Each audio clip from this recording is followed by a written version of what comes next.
تو یہ تو میری ملاقات ہو گئی تھی اس وقت مرزا طاہر کے ساتھ، خط و کتابت میں نے نہیں کی۔ جب مجھے اندر کی باتیں پتہ لگ گئیں تو میں نے ان کو السلام علیکم کہہ دی۔ اتفاقاً میاں صاحب تو 2006 میں فوت ہو گئے، لیکن اس سے پہلے ہی انہوں نے تو میرے ذمہ یہی ڈیوٹی لگائی تھی کہ جی آپ ایسا کریں کہ یہ اپنا اس کو ریکارڈ میں لے آئیں۔ تو جب مجھے موقع ملا، وہ میں نے آپ کو بتا دیا تھا پچھلی اپنی ویڈیو میں، پچھلی آڈیوز میں، کہ مجھے کیسے موقع ملا، کیسے کریم شیخ صاحب سے میری ملاقات ہوئی اور کیسے میں ان کو میاں صاحب کے ساتھ ان کی انٹرویو وغیرہ کروایا۔ تو میں یہ کہہ رہا تھا کہ یہ حکیم نور الدین کا ڈر آج بھی ان میں ہے، لیکن یہ کر کچھ نہیں سکتے۔ اور میں بھی، میرا اس خاندان کے ساتھ انتہائی قریبی تعلق ہے، آج بھی میں ان کو اپنا روحانی باپ کہتا تھا۔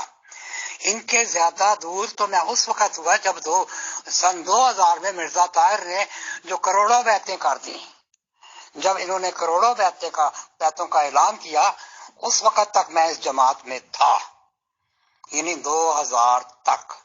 میرے گھر میں میرے ایک بھائی بنے ہوئے تھے، وہ یہاں ان کے غالباً خدام الاحمدیہ کے قائد ناظر، نہ قائد، جو بھی قائد خدام الاحمدیہ، میں تو اب ان کی پوسٹیں بھی بھول گئی۔ تو میں نے، ان کی والدہ مجھے اپنی بیٹا کہتی تھی، تو میں نے ان کو کہا کہ دیکھیں جی، میں سب کچھ سن سکتا ہوں، میں جھوٹ نہیں سن سکتا۔ مرزا صاحب نے جھوٹ بولا، یہ مرزا طاہر جو خلیفہ رابع ہیں وہ جھوٹ بول رہے ہیں اور کلمہ شہادت پڑھ کے جھوٹ بول رہے ہیں۔ اچھا، اور تو کسی نے کوئی بات نہیں کی، لیکن یہ جو قائد صاحب تھے یہ کہتے ہیں ملک صاحب، حالانکہ میں عمر میں ان سے بڑا تھا،